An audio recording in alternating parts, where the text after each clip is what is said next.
The night sky over Eldoria hung heavy with velvet darkness, but inside the palace spire, the light was artificial and relentless. Princess Celeste sat motionless on her throne. 3 servants moved in, a practiced, rhythmic dance around her, brushes pulling through her hair. She did not watch them. She stared at a silver tray of exotic fruits resting on a pedestal nearby. With a sharp, sudden movement, she shoved the tray away. It clattered against the stone floor, sending pomegranate seeds rolling into the shadows. The servants froze, their hands hovering in the air, but Celeste did not acknowledge them. She stood up and walked toward the massive mirror. She leaned in, pressing her palms against the cool, polished glass until her knuckles turned white. She traced the line of her jaw. She had the kingdom. She had the diamonds. She had the absolute, unwavering attention of everyone within these walls. Yet, the silence in the room felt heavy. She looked at her reflection and saw only a portrait of perfection that felt increasingly hollow. The rhythm of the palace shifted the following week. It began with the arrival of a new maid, Evangeline. She did not move with the practiced, mechanical gait of the other servants. She walked with a lightness that seemed to defy the heavy stone floors beneath her feet. As she worked, she hummed melodies that drifted through the corridors, low and resonant. One afternoon, she stepped into the courtyard while the sun was at its peak. The light caught her, and for a moment, the entire space seemed to hold its breath. Her hair shimmered with a distinct celestial blue radiance that drew every eye in the vicinity. A guard, mid-patrol, halted his march to watch her pass. Another servant dropped a stack of linens, but did not look down to retrieve them. She remained fixed on the maid. Whispers rippled through the hall. Celeste stood on the upper gallery, her hands resting on the cold stone railing. She watched the scene below, her gaze narrowing. The joy radiating from the maid felt like a personal affront. Her fingers tightened against the stone until the edges bit into her skin. Celeste retreated into the deepest shadows of the balcony, where the stone remained cold even at midday. She spent her hours tracking the maid's movements through the palace. Every time Evangeline entered a room, the air seemed to brighten, and every time she spoke, those nearby leaned in to catch her words. Celeste watched from the periphery, her breath shallow and rhythmic.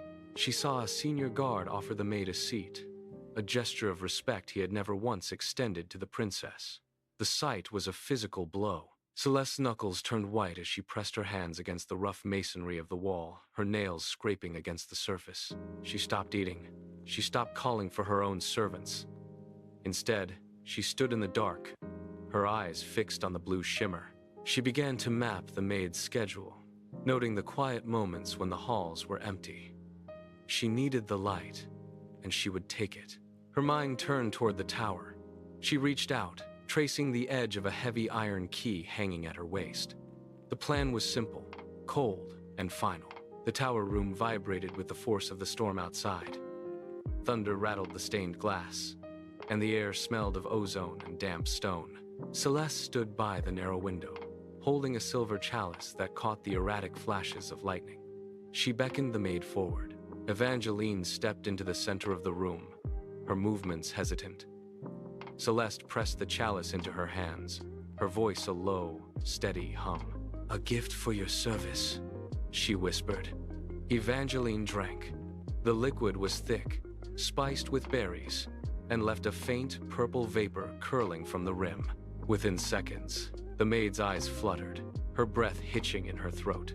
She reached out to steady herself against a wooden stool, but her fingers slid off the surface. She collapsed into a heap on the floor, her consciousness slipping away into the dark.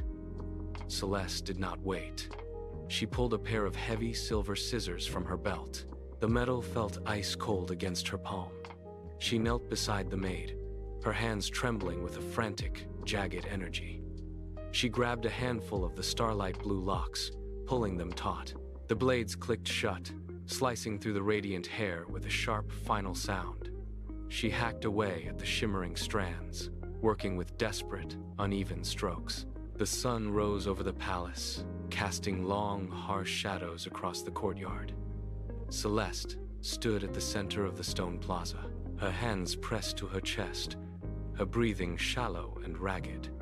She had spent the early hours preparing her expression, smoothing away any trace of the night's malice.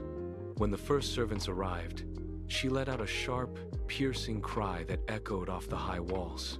She pointed toward the barracks, her finger trembling with a calculated, rehearsed intensity. She accused the guards of the theft, claiming she had seen them lurking near the tower under the cover of darkness. The men were brought out, their faces etched with confusion and disbelief. They tried to speak, to defend their honor, but Celeste cut them off with a sob, turning her face away as if the sight of them caused her physical pain. The captain of the guard stepped forward, but he was met with a wall of cold, silent stares from the gathered courtiers. Celeste's performance was flawless. She watched, motionless, as the heavy iron chains were locked around the guards' wrists. They were dragged toward the dark, damp dungeons beneath the palace.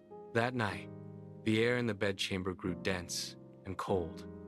A swirl of golden dust coalesced in the center of the room, spinning faster until it took the form of the moonlight fairy. Her expression was hard, carved from stone. She raised a slender hand, and a wave of pale, shimmering energy washed over the sleeping princess. Celeste did not wake, but her face twisted in a silent, restless struggle. When the first light of dawn touched the horizon, Celeste bolted upright. She rushed to the mirror, desperate to admire her reflection. She reached up to smooth her hair, but her fingers recoiled. She let out a piercing, hollow scream that shattered the morning quiet. Her golden locks were gone. In their place, brittle, gray, tangled weeds clung to her scalp like dead, parasitic vines. Outside, the courtyard erupted in gasps of wonder. As the sun climbed, Evangeline stood in the center of the plaza. Her hair had surged forth, a waterfall of starlight blue. The fairy's voice resonated. Your outer beauty was a shield for an ugly heart.